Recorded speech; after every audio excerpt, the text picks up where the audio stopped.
Ya, halo. Selamat pagi dan selamat bergabung para Soekarno Muda, juga para serta netizen lainnya di acara Kopi Daring Universitas Bung Karno edisi kali ini tanggal 8 Juni hari ini ya. Tanggal 11 Juni 2020. Hari ini acara Kopi Daring UBK merupakan hari yang sangat spesial karena bertepatan dengan Dis Natalis yang ke-21 Universitas Bung Karno. Usia yang sudah tidak lagi muda ya, sudah melewati remaja dan sedang matang-matangnya.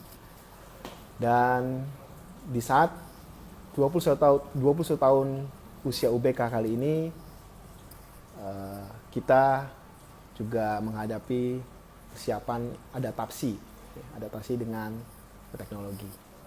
Untuk itu, kita hari ini akan bicara dengan Bapak Rektor Universitas Bung Karno, Pak Didi, yang akan menceritakan kepada bagaimana Universitas Bung Karno, sejarahnya, hingga bagaimana visi misinya ke depan. Baik, sambil kita menunggu Pak Rektor. Ya, selamat pagi Pak Rektor.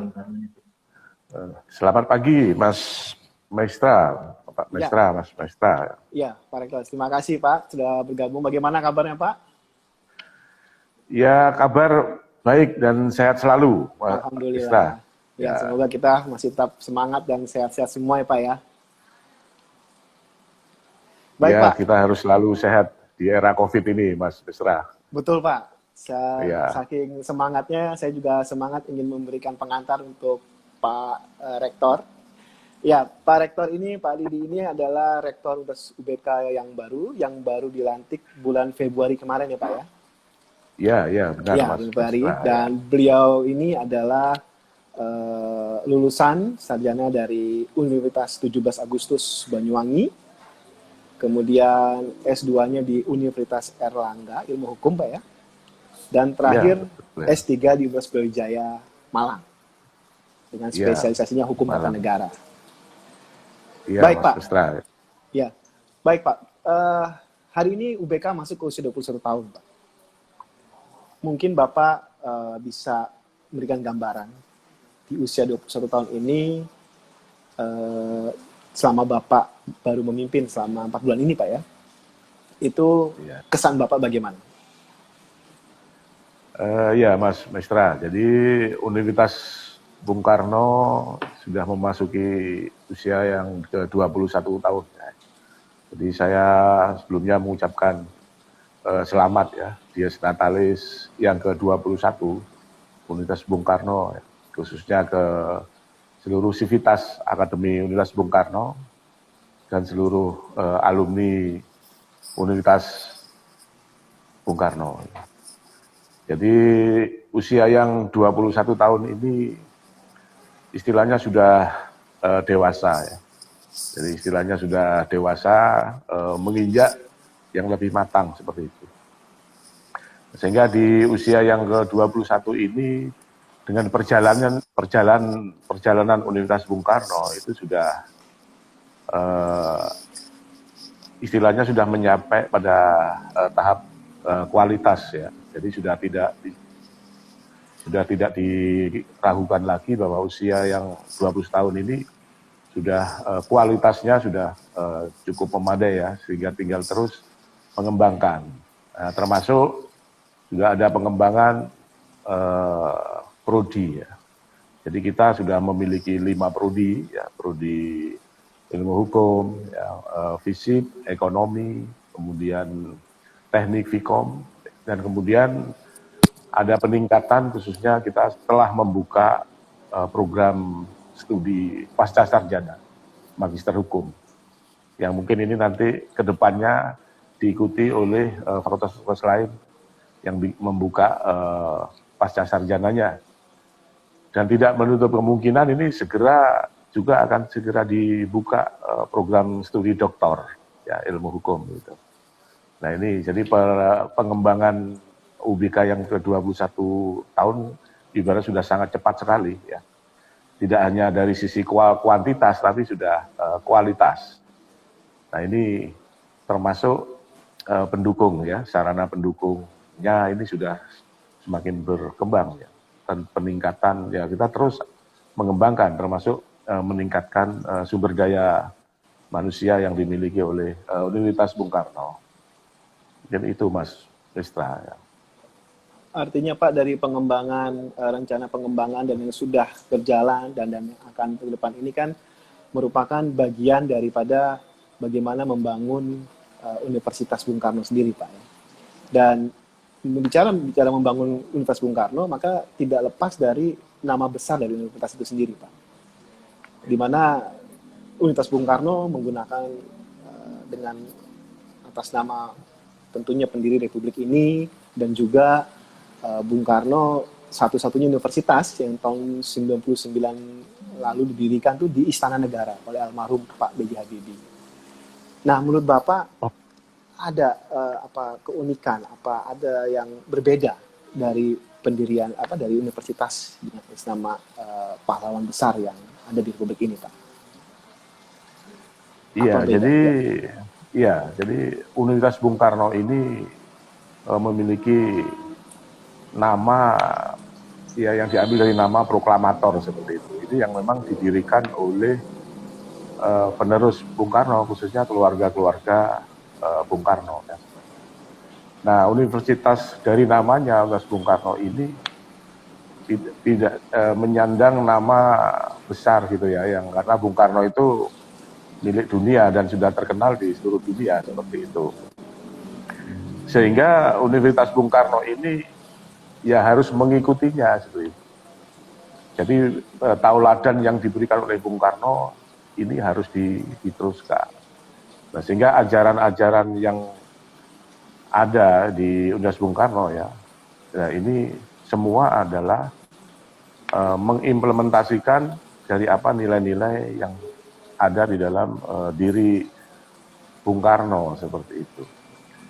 Dan Universitas Bung Karno, jadi itu didirikan ya oleh Ibu Dr. Hajah Ramawarti Soekarno Putri seperti itu. Jadi ini sudah sangat tepat sekali gitu. Karena apa? Jadi Bung Karno itu bapaknya itu seorang guru gitu. Jadi Bapak Sukemi itu sebenarnya seorang guru. Dan ini harus diteruskan oleh anak-anaknya dan cucu-cucunya. Dan terus harus diimplementasikan. Tidak saja dari nilai pendidikan, dari bangsa atau nation ya, atau state ini sebenarnya berdiri jalannya negara ini sebenarnya sesuai dengan nilai-nilai luhur budaya bangsa yang didirikan oleh para pendiri bangsa. Dan ini yang harus diteruskan seperti itu. Nah, sehingga menyandang nama Universitas Bung Karno, ini Universitas Bung Karno sendiri ini apa istilahnya memiliki nilai-nilai pendidikannya ini adalah didasarkan kepada nilai-nilai dari Bung Karno. Dan di Universitas Bung Karno ini memang ada salah satu ciri khas ya. Ciri khas ini ada mata kuliah ajaran Bung Karno seperti itu ya. Ada ABK ajaran Bung Karno. Ini salah satu ciri ya. Tidak saja ajaran Bung Karno, tetapi masing-masing fakultas, ya, masing-masing prodi itu apa yang disampaikan oleh dosen-dosen kepada mahasiswa. Materi-materi kuliah yang disampaikan itu tidak terlepas dari nilai-nilai ajaran Bung Karno seperti itu. Dan sehingga tidak bahwa Universitas Bung Karno itu tidak sebagai apa istilahnya pendidikan di atas menara gading seperti itu, tetapi sebagai apa selalu mendekati masyarakat ya, mendekati publik sebagai mata air lah istilahnya seperti itu. Sehingga ilmu-ilmu itu yang ada di Universitas Bung Karno ya bisa diimplementasikan oleh mahasiswanya di tengah-tengah masyarakat. Nah, seperti itu. Ini yang membedakan dari universitas di luar Universitas Bung Karno. Makanya UBK ini sebenarnya bukan menjadi sebuah mimpi besar, tetapi sudah harus gitu menjadi sentral pendidikan internasional, sentral pendidikan dunia seperti itu. Karena di sini merupakan mercusuar ya, yang ada nilai-nilai pendidikannya yang bisa keluar di seluruh masyarakat Indonesia bahkan di dunia. Nah itu yang membedakan Mas Maestra ya. Baik, berarti Pak Didi untuk mewujudkan bagaimana UBK menjadi mercusuar dunia, berarti Bapak ada visi misi untuk visi misi Bapak membawa Universitas Bung Karno ini menuju tadi mercusuar dunia dan mendunia dan juga beradaptasi dengan situasi sekarang. Nah, apa visi Bapak membawa saat ini untuk Universitas Bung Karno, Pak? Selaku Iya, rektor. jadi ya secara kelembagaan Universitas Bung Karno sebenarnya memiliki visi ya secara kelembagaan. Jadi misi Universitas Bung Karno itu adalah menciptakan ya mahasiswa yang unggul sebetulnya dengan memiliki karakter. Jadi karakter nilai-nilai nasionalis ya dengan dengan nilai-nilai Pancasila dan Undang-Undang Dasar 1945 ya. Nah, ini visi yang dibangun oleh Universitas Bung Karno. Ya, sehingga apa yang diajarkan di Universitas Bung Karno itu semua tidak terlepas dari nilai-nilai nasionalisme itu. Nah, di sini mahasiswa diharapkan nanti produknya di samping memiliki nilai-nilai intelektual sesuai dengan fakultasnya masing-masing, tetapi memiliki wawasan nasional dan memiliki sikap, memiliki jati diri yang patriotik. Nah, ini yang penting ya, ciri dari Universitas Bung Karno. Jadi misi ini sebenarnya yang ada di dalam kelembagaan Universitas Bung Karno. Tapi kalau dalam misi saya ya selaku rektor ya, visi pribadi misalnya seperti itu, ya ini kita harus memiliki visi yang sangat kuat seperti itu. Nah, visi ini yang harus diraih. Jadi visi saya sebenarnya bagaimana menciptakan bahwa UBK ini menjadi center internasional, pusat pendidikan internasional seperti itu. Nah, ini bukan suatu hal yang luar biasa karena memang Universitas Bung Karno ini dengan nama besarnya ini sebagai universitas dunia dan dikenal di seluruh dunia. Ya. Soekarno itu sudah terkenal di seluruh dunia. Jadi tidak heran kalau kampusnya juga terkenal di dunia menjadi sentral pendidikan internasional. Dan ini sudah kita rintis seperti itu. Di Universitas Bung Karno juga mulai kita rintis. Ya. Misalnya di Pasca Sarjana kita rintis di tingkat ASEAN seperti itu. Bahkan Yayasan Pendidikan Soekarno juga sudah memiliki kerjasama atau kolaborasi dengan negara-negara di ASEAN dan negara-negara non-blok. Dan ini sudah dibangun oleh Universitas Bung Karno. Nah ini kalau visi saya seperti itu. Visi ke depan itu harus menjadi sentral pendidikan dunia seperti itu. Mas Mestra. Dan itu tidak mungkin ya. Dan itu pasti mungkin karena dimulai dari kecil-kecil pasti menjadi besar. Itu ya. Mas Mestra. Jadi Pak, dari langkah kecil untuk menuju internasional, salah satunya itu kan adalah teknologi, Pak. Teknologi yang sekarang ini sedang mulai berkembang dan semakin berkembang. Nah ini bagaimana Pak? Teknologi ini kan sebagai bagian yang nantinya juga akan menjadi bagian dari internasional dan sekarang pun sudah menjadi bagian internasional. Bagaimana Universitas Bung Karno saat ini beradaptasi dengan teknologi, Pak? Dan kemudian adaptasi tersebut akan diarahkan seperti apa, Pak? Implementasinya. Iya, jadi di dunia pendidikan kita ini termasuk di masyarakat umumnya ya, di era zaman ini kan terus mengalami perkembangan ya, perkembangan yang sangat cepat sekali seperti itu. Ya, jadi mulai abad 18 sampai abad 21 kan itu Sudah 1.0 sampai sekarang sampai sudah 4.0 sudah menginjak ke 5.0 yang begitu. Betul, Pak. Nah, ini sudah perkembangan zaman yang sangat luar biasa cepatnya seperti itu. Tapi di Indonesia termasuk di dunia pendidikan itu seperti Indonesia sudah mengikuti perkembangan itu karena mulai kalau kita berbicara bangsa dan negara, Indonesia sudah punya pengalaman ya untuk mengikuti perkembangan zaman. Mulai zaman penjajahan itu ya, kita dulu di dunia pendidikan kita itu ya zaman Belanda itu kita sulit sekolah ya mungkin ya. Nah ini ya kan begitu. Ada kesulitan-kesulitan. Meskipun di era dulu teknologinya mungkin ya masih belum ya mungkin. Jadi pendidikan terus berkembang gitu, mengikuti perkembangan zamannya. Ya, sampai di setelah kemerdekaan gitu ya. Nah kita pendidikannya ikuti terus. Nah pengaruh dunia itu sudah sangat cepat juga. Jadi zaman yang tadinya mulai zaman berburu ya, kemudian di era pertanian, kemudian era perdagangan, era industri, ya sampai kepada era ilmu teknologi, sampai kepada IT ya. Nah sekarang sampai sosial, ya di sosial intelijensi. Jadi karakter artificial intelijensi ya. Jadi sudah sampai kecerdasan yang sudah dibuat oleh manusia itu sendiri ya, seperti itu. Nah ini tahapan-tahapan dunia udah seperti itu, ya. Termasuk pendidikan tahapannya seperti itu.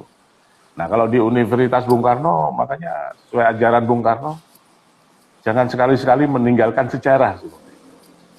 Nah maksudnya apa? Jadi meskipun pendidikannya itu sudah sampai maju ya, sampai teknologi sudah sampai 5.0 gitu.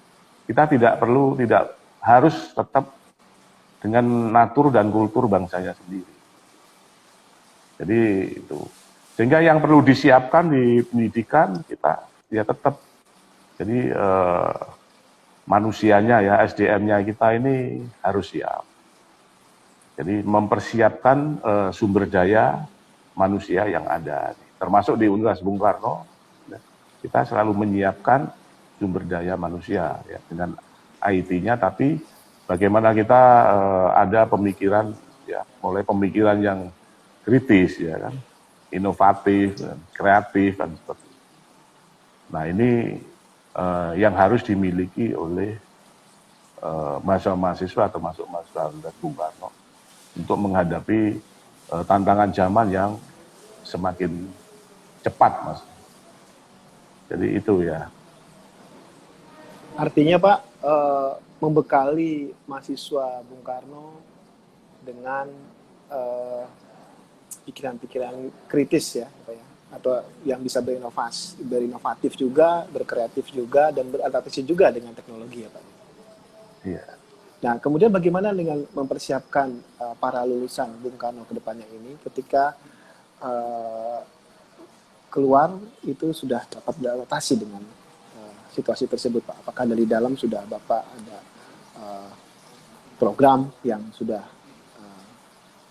dibentuk gitu, Pak? Iya, jadi di Universitas Bung Karno itu sudah istilahnya sudah tantangan ya. Jadi tantangan yang sudah harus kita persiapkan. Seperti itu. Jadi bagaimana kita mencipta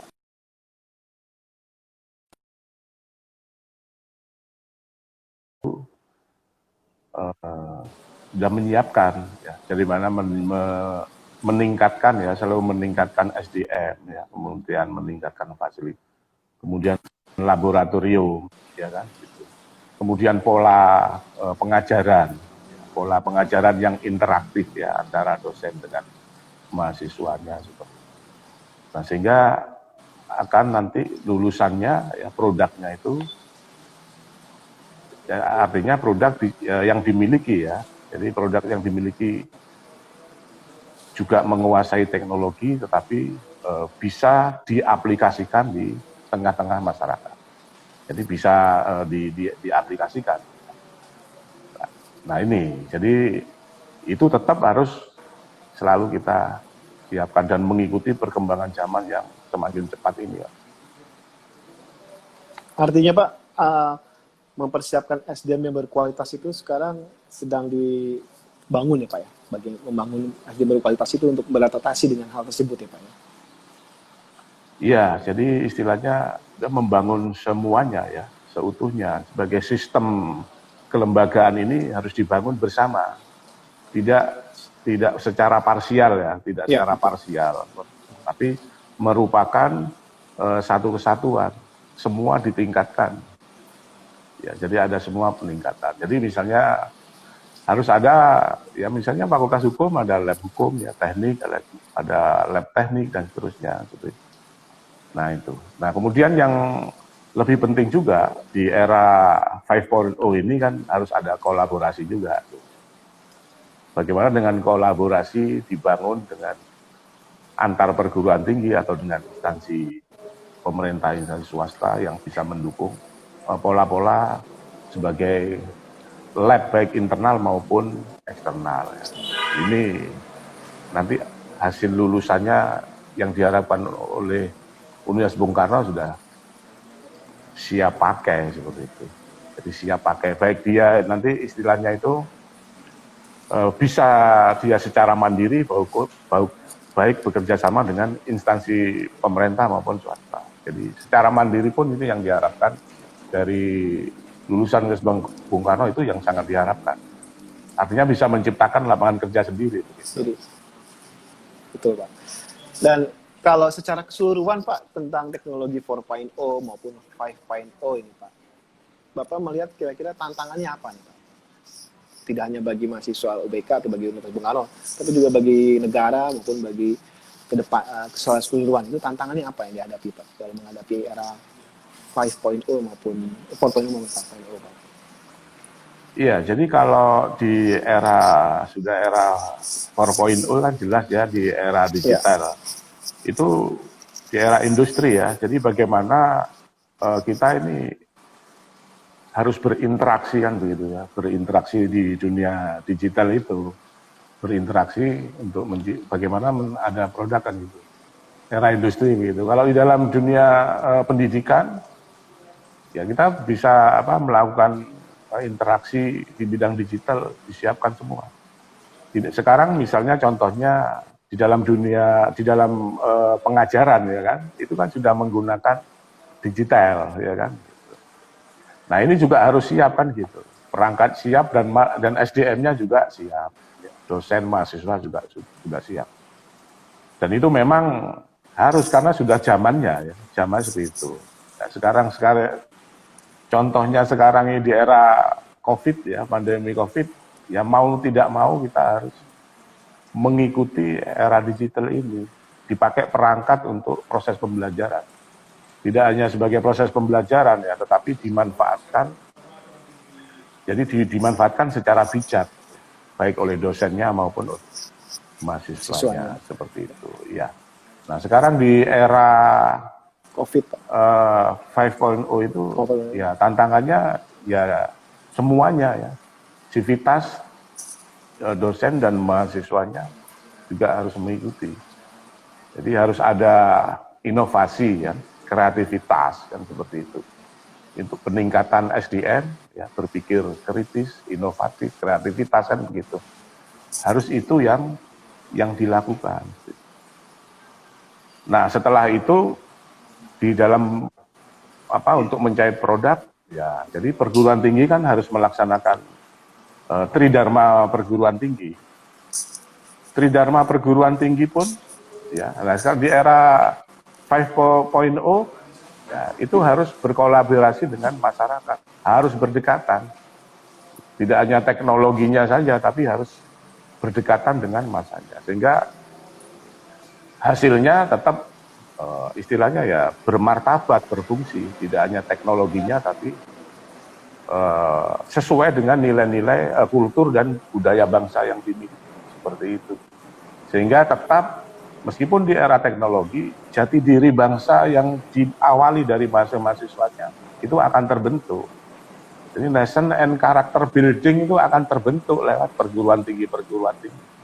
Tidak hanya teknologinya saja, tapi membangun manusianya sesuai dengan natur dan kultur bangsa Indonesia.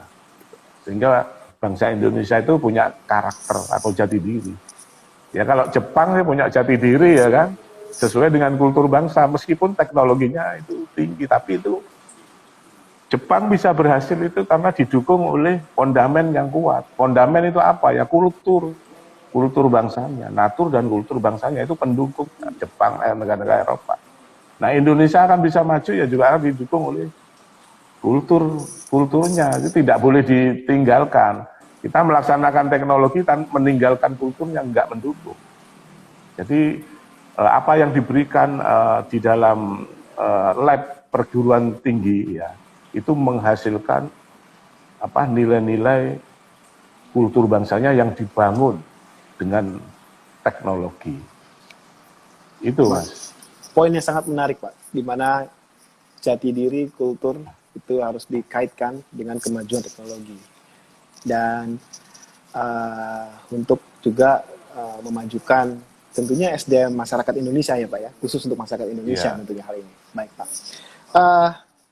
Kemudian kultur, teknologi, kemudian kedekatan dengan adaptasi tersebut saat ini sepertinya mendekati kenyataan, atau mungkin kenyataan Pak, dengan era COVID-19 Pak. Kita ketahui kan era COVID-19 ini terjadi PSBB di berbagai daerah termasuk di Jakarta dan juga di seluruh Indonesia juga, dan korban juga semakin meningkat dan semoga ke depan ini akan berkurang. Tapi yang menjadi pertanyaan Pak, bagaimana Universitas Bung Karno menghadapi situasi COVID saat ini dan langkah-langkah apa yang sudah dilakukan Pak? Iya, jadi dengan era ini ya, pandemi COVID-19 ya, ini sama. Jadi yang dilakukan oleh Universitas Bung Karno tetap kita adalah mensosialisasikan. Jadi mensosialisasikan bagaimana turut melakukan pencegahan. Jadi lewat sosialisasi di karyawan ya, di internal. Jadi di internal Bung Karno kita juga turut itu. Termasuk melalui media. Jadi melalui media sosial yang kita miliki juga turut kita mensosialisasikan bagaimana itu melakukan pencegahan COVID-19. Seperti itu. Dan yang terpenting bahwa di era COVID ini kita juga mensosialisasikan bagaimana kita itu membangun karakter bangsanya ya, disiplin ya, kemudian itu istilahnya membangun kedisiplinan untuk di dalam era ini ya. Sekarang kalau kita lihat ini yang tidak terbentuk itu, sehingga terkesan bahwa kebijakan-kebijakan itu kan abu-abu ya, jadi terkesan abu-abu. Karena apa? Masyarakatnya ini masih sulit diatur kan begitu ya. Nah kita ini salah satu contoh aja ya kan, kebersihan diatur sulit setengah mati. Jadi bagaimana sebenarnya di dunia pendidikan itu sama-sama mensosialisasikan bagaimana yang terpenting itu membangun karakter bangsa ini ya, kedisiplinan dan seterusnya. Nah ini yang belum terbangun. Ya UBK mencoba mensosialisasikan itu di lingkungan internal dan keluar, dan itu yang dilakukan oleh Universitas Bung Karno itu. Artinya membangun kedisiplinan dalam menghadapi COVID ini baik dalam bentuk protokol kesehatan ya Pak ya, tapi tadi juga berkaitan dengan yang teknologi itu Pak, bagaimana Pak? Ini sambil minum dulu ini ya. Ya Pak, silakan Pak. Minum dulu Pak. Iya dulu. Ya silakan sambil dilanjut Pak. Ya artinya tadi dikaitkan juga dengan teknologi Pak. Tadi kan Bapak katakan secara protokol kesehatan, kedisiplinan itu memang UBK sudah melaksanakan hal tersebut. Namun dengan teknologi bagaimana Pak? Tadi kan sebelum kita bicara tentang teknologi dan kemudian terjadi COVID dan itu mendekati dengan kenyataan. Nah itu bagaimana Pak pendekatan teknologi dalam Universitas Bung Karno sendiri dalam era COVID ini Pak?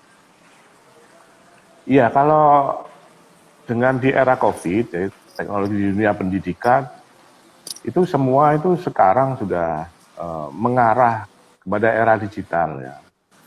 Jadi semua itu dengan daring ya, dengan jaringan internet seperti itu. Dan ini sudah dilakukan, ya kan? Mulai perkuliahan ya kan, menggunakan sarana online ya, dengan kalau di Universitas Bung Karno mungkin juga perguruan tinggi lain ada si akad ya kan, itu ada classroom ya. Jadi sudah semua menggunakan media-media itu. Tidak saja proses pembelajaran, tetapi juga di dosen itu juga menggunakan sarana-sarana daring juga. Sekarang semua ya itu sudah wajib karena teknologi kan mempermudahkan ya. Nah, mungkin kalau di Indonesia jangan sampai teknologi itu malah merepotkan ya. Teknologi itu harus mempercepat, tidak memperlambat begitu ya. Iya. Nah, di Indonesia umumnya begitu gitu ya.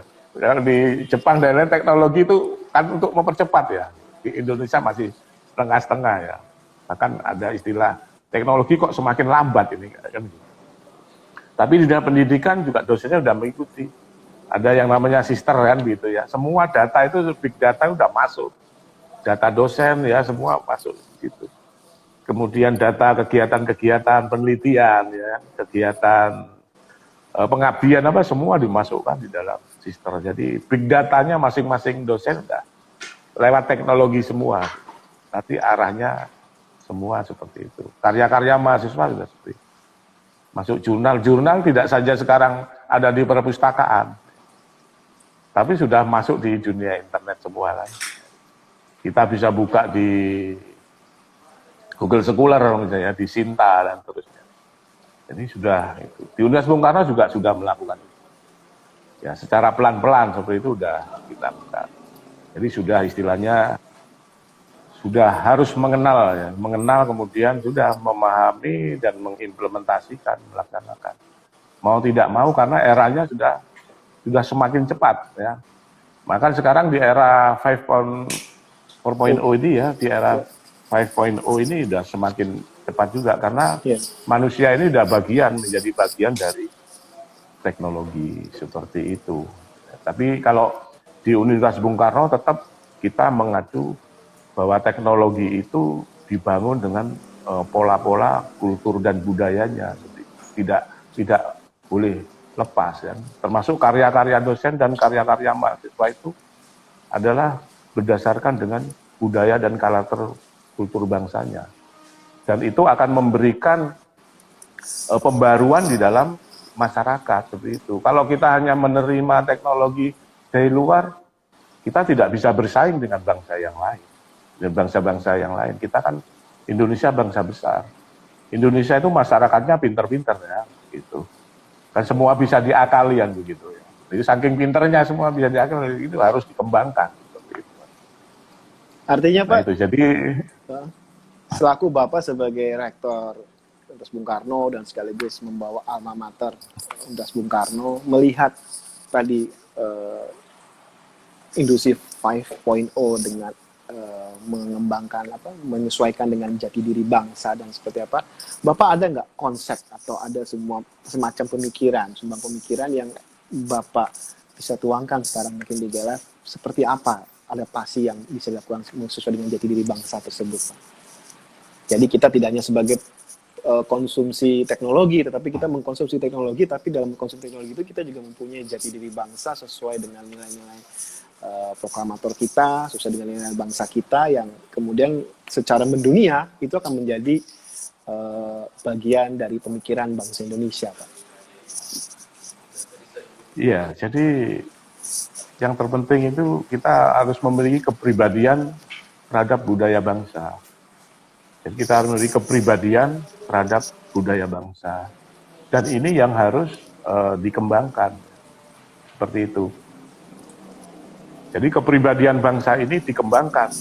Ini lewat teknologi, bisa lewat teknologi, perkembangan teknologi yang semakin hebat. Sehingga kultur bangsanya ya akan muncul, akan nampak. Gitu. Misalnya contoh, kepribadian bangsa Jepang, dia bisa sampai 5.0 itu berangkat dari kepribadian bangsanya dia. Sehingga semua rakyatnya itu kan terbangun, merata. Sehingga dipakai teknologi semua bisa. Nah di Indonesia ini mulai harus dibangun karakter yang sudah nusantaranya ini dibangun karakternya. Ya kedisiplinan, ya berbudaya ini, budaya yang hebat ini harus dikembangkan. Seperti ini. Nah ini sebenarnya yang harus dikembangkan. Dan ini dikembangkan di Universitas Bung Karno ini harus dilaksanakan. Jadi apa yang ajaran Bung Karno itu ya harus dilaksanakan. Itu kalau kuat ini. Sekarang kan bangsa Indonesia kan karakternya ini masih bingung ya kan. Ini karakternya siapa? Masuk arus teknologi yang deras, kita kan hanya sebagai penerima saja, tapi tidak membalas dengan arus kultur budaya Indonesia yang kuat. Kan gitu. Kalau 4.0 katanya di Jerman kan begitu. Kalau 5.0 di Jepang katanya gitu. Nah mungkin 6.0 ini Indonesia. Indonesia. Iya, dibangun karakter bangsanya. Jadi dibangun masyarakatnya ini dulu ya. Ya lewat lembaga-lembaga pendidikan ini sebagai tauladan pendidikan ini dikembangkan ke seluruh Nusantara sehingga akan menciptakan kepribadian yang kuat, membangun pendidikan yang kuat. Nah ini sebenarnya ditinggalkan ya. Kalau kita lihat di konstitusi kita jelas ya, dulu konstitusi. Jadi kita bangun konstitusinya yang kuat, menjadi kuat seluruh bangsa Indonesia ini. Gitu. Patokannya dalam konstitusi itu. Sehingga menjadi bangsa yang maju Indonesia. Artinya dengan adanya kita karakter konstitusi Pancasila, Undang-Undang Dasar 45, lalu dikaitkan dengan kebudayaan bangsa itu kita secara otomatis bisa langsung ya Pak ya beradaptasi dengan teknologi internasional yang begitu menggempur ya Pak ya negara ya Pak ya. Iya, menggempur lah. Kita memang harus bangun karakter bangsa ini sebagai fondamen. Kan gitu. Nah, contohnya sekarang kita kan fondamennya nggak kuat. Sehingga turun teknologi itu kan contohnya misalnya punya HP itu kan seharusnya digunakan secara bijak, ya kan? Tapi fungsi HP kan akhirnya menjadi kriminal misalnya kan gitu. Nah itu artinya karakternya nggak kuat. Sekarang mau menerapkan 5.0, kalau di Jepang itu kan masyarakatnya itu sudah siap, teknologi sudah siap. Nah di Indonesia kalau fondamen karakter bangsa belum dibangun, pelanggaran aja banyak kan. Contohnya misalnya di jalan raya yang melanggar ya kan, melawan arus itu banyak. Nah bagaimana mau menerapkan teknologi kalau banyak melawan arus kan tabrakan itu ya kan. Nah ini jadi pembangunan fondamen karakter bangsa ini yang harus dibangun. Otomatis kita akan menciptakan teknologi sesuai dengan kultur bangsa Indonesia dalam mengikuti perkembangan zaman yang semakin cepat gitu. Tidak hanya menerima teknologi tapi kita menciptakan teknologi. Dan itu bisa, UBK akan melakukan seperti itu. Kita sudah memiliki 5 prodi, ya 6 prodi. Itu nanti hasil lulusannya karena sudah berkolaborasi ya dengan masyarakatnya dan kita ciptakan kultur bangsanya, minimal berpengaruh kepada lingkungan sekitarnya. Baik dia bisa menciptakan pekerjaan secara mandiri, meskipun nanti berkolaborasi baik itu dengan instansi pemerintah maupun instansi swasta. Itu saya yakin itu, seperti itu. Karena apa? Negara ini dibangun sesuai dengan nilai-nilai leluhur dan para pendiri bangsa, dan itu harus diteruskan. Saya kira itu menjadi bangsa yang besar oleh pendidikan. Dengan tentunya tetap memaknai dan menjiwai nilai-nilai daripada pendiri founding father kita, bangsa kita, Pak ya. Iya, betul. Itu harus diteruskan, tidak boleh parsial. Iya. Loh, bangsa-bangsa besar itu meneruskan leluhurnya. Betul. Nggak ada yang terus sepotong-sepotong, nggak ada. Gitu. Ya, pasti menjadi bangsa besar. Berkaitan dengan ini juga, Pak. Ini kan tadi di depan Bapak sudah menyatakan bahwa akan membawa visi Universitas Bung Karno pada go internasional, artinya sesuai bisa kerjasama dengan dunia internasional.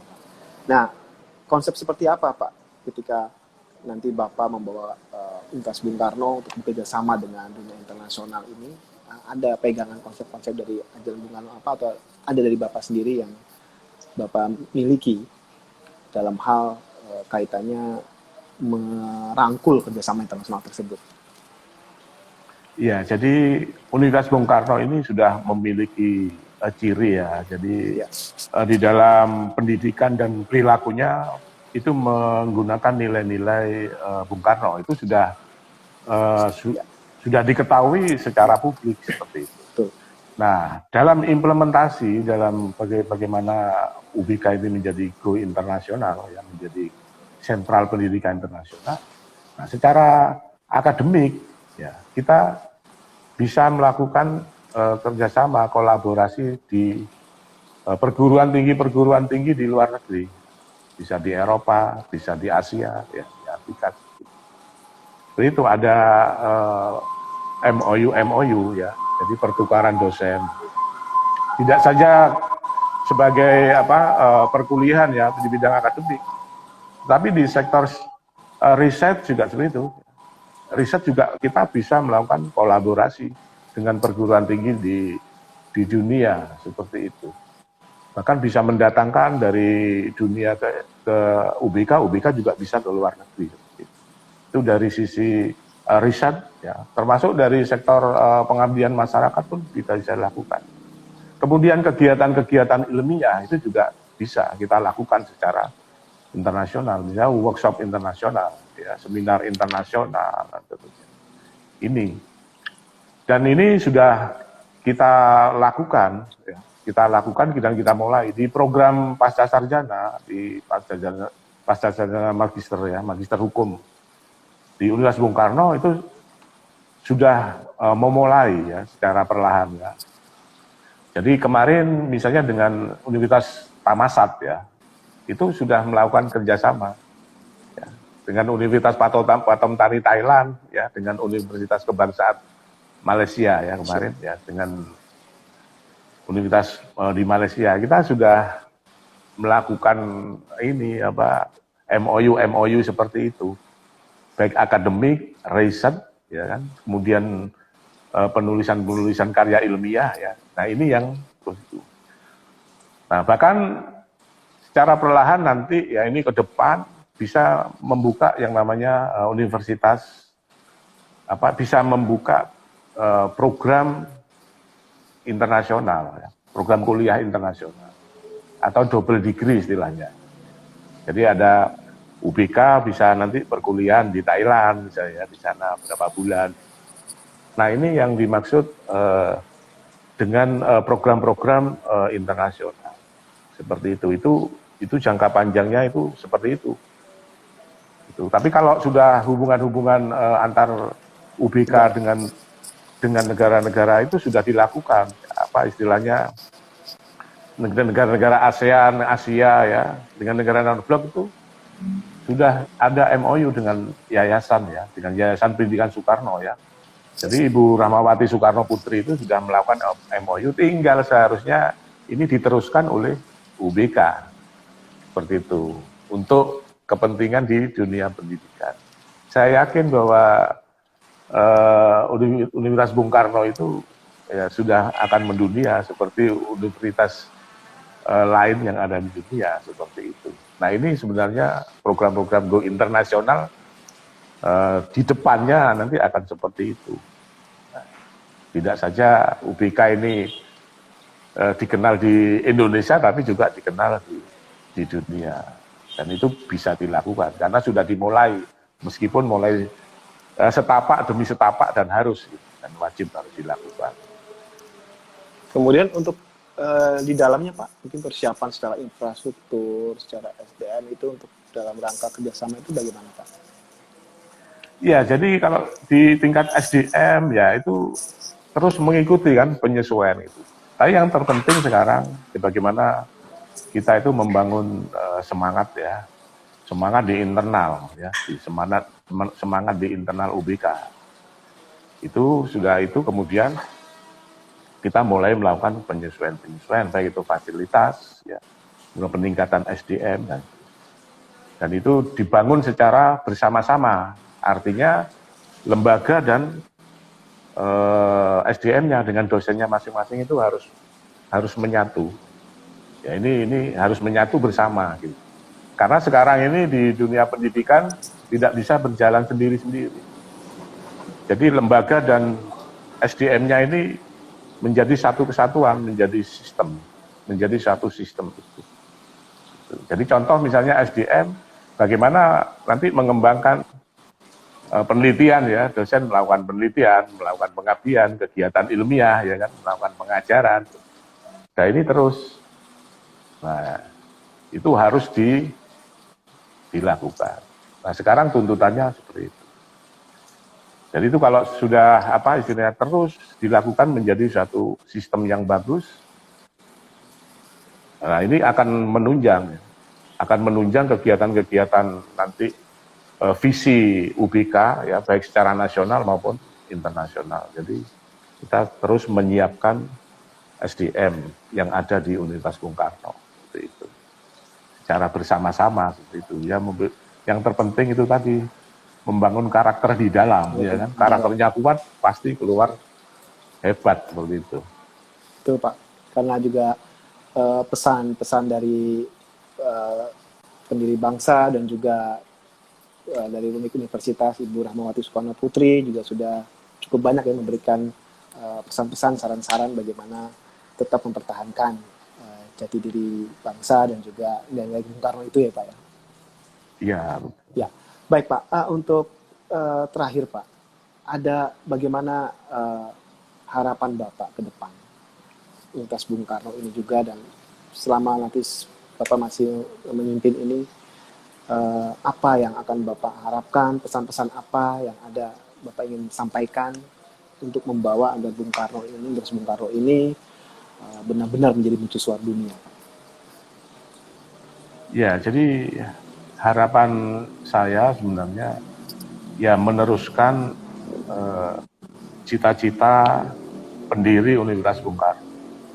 Jadi harapannya bahwa Universitas Bung Karno itu harus tetap jaya, ya, menjadi universitas yang mendunia, seperti itu. Ini harapan saya, ya, yang meneruskan cita-cita pendiri ini, yaitu Dr. Haja Rahmawati Soekarno Putri. Jadi anak Bung Karno, ya, anak biologis Bung Karno. Karena Bung Karno itu juga keturunan guru seperti itu. Jadi Universitas Bung Karno berdiri itu ada rentetannya, bahwa mulai rentetannya sebenarnya keluarga besar pendidik seperti itu. Dan kemudian Pak, untuk para alumni dan juga sivitas akademika di Universitas Bung Karno, apa Bapak ada pesan khusus atau ada yang Bapak sampaikan? Iya, kalau di seluruh sivitas akademik Universitas Bung Karno, ya, jadi tetap sesuai dengan ajaran Bung Karno, ya, kita gotong royong, ya, dengan semangat persatuan gotong royong, jadi bersama-sama dengan semangat untuk meningkatkan, ya, Universitas Bung Karno itu sama-sama mendukung, ya, bergotong royong menjadi universitas yang terkenal, ya, baik secara nasional maupun internasional. Termasuk untuk alumni, ya. Nah, alumni ini sebenarnya merupakan mitra, ya, mitra yang sinergis itu untuk membangun lembaganya, karena alumni itu lahir dari lembaganya, dari universitas, ya, Universitas Bung Karno. Sehingga ini sebagai mitra yang turut membantu mensupport bagaimana Universitas Bung Karno ini berdiri sesuai dengan yang dicita-citakan, ya, sesuai dengan visi dan misinya, ya, menjadi universitas yang yang terkenal secara nasional dan mendunia, seperti itu. Jadi alumni itu tetap menjalankan kegiatannya di bidang akademik, pengabdian, ya, kemudian di kegiatan-kegiatan ilmiah, bahkan kegiatan sosial kemasyarakatan, tetap ada kolaborasi. Bahkan alumni tetap ya, karena alumni kita ini sudah hampir 20.000 lebih ya kemungkinannya seperti itu ya. Nah itu alumni itu potensi semua, ya. Memiliki potensi semua ya. Ini yang tetap memiliki sinergi dengan kampus di Universitas Bung Karno. Bahkan alumni ini tetap membantu adik-adiknya. Jadi adik-adiknya ini yang sudah lulus ya, nah ini harus memiliki hubungan, ya, hubungannya bisa membantu misalnya di dunia kerja ya, minimal di dunia kerja seperti itu, membantu ya. Syukur kalau di instansinya ada ditampung ya, atau bisa saling mendukung. Nah, ya saling mendukung. Betul, Pak. Baik Pak, kita ucapkan sekali lagi Pak, selamat Disnatalis yang ke-21 untuk Universitas Bung Karno. Mari kita sedikit cheers Pak untuk merayakan Disnatalis ke-21 Universitas Bung Karno. Yang dimana universitas yang pertama kali ya Pak ya, disebutkan di Istana Negara oleh Istana Negara ya. Ibu Rahmawati Soekarno Putri dan juga almarhum Presiden B.J. Habibie ya Pak ya. Baik, Pak Dr. Didi Suharyanto SHMA, saya mengucapkan terima kasih sudah menyediakan waktunya bergabung di acara Kopi Daring Bung Karno kali ini, dan juga para Soekarno Muda yang telah bergabung, para netizen semua juga kami mengucapkan terima kasih. Saya Mestra Budiasa, dosen komunikasi Universitas Bung Karno, mengucapkan sekali lagi terima kasih, selamat Disnatalis untuk Universitas Bung Karno, dan semoga tetap maju ke depannya. Terima kasih Pak, dan selamat siang semua. Ya, selamat siang. UBK Jaya. UBK Jaya.